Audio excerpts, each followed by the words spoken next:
हिंद भारत, आपकी अपनी आवाज। नमस्कार, मैं योगेश शर्मा।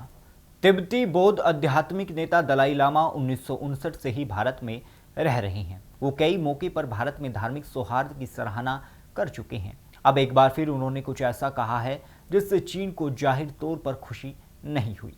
उन्होंने न केवल भारत की सराहना की, बल्कि ये भी कहा कि चीन को सांस्कृतिक विविधता की समझ नहीं है।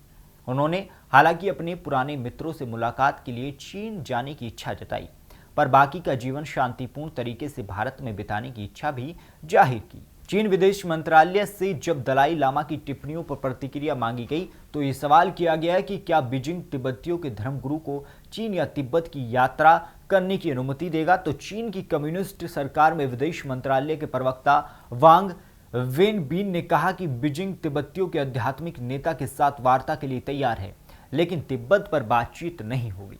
दलाई लामा के भविष्य के विषय पर चर्चा हो सकती है और इस मामले में चीन अपने पुराने रुख पर कायम है। वांग ने भारत में धर्मशाला से संचालित तिब्बतियों की निर्वासित सरकार की आलोचना की और इसे एक अवैध राजनीतिक संगठन बताया।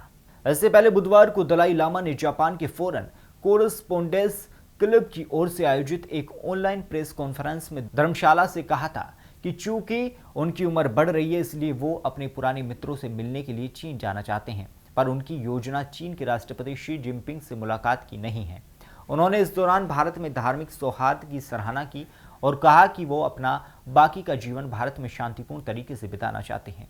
88 वर्षीय तिब्बती बौद्ध आध्यात्मिक नेता ने चीन के नेतृत्व को लेकर कहा कि चीन कम्युनिस्ट नेता संस्कृतियों की विविधता को नहीं समझते और आध्यात्मिक नियंत्रण की स्थिति लोगों को नुकसान पहुंचाएगी। यहाँ उल्लेखनीय है कि तिब्बत पर चीन के कब्जे के बाद दलाई लामा की अगुवाई में बड़ी संख्या में तिब्बतियों ने पलायन किया था।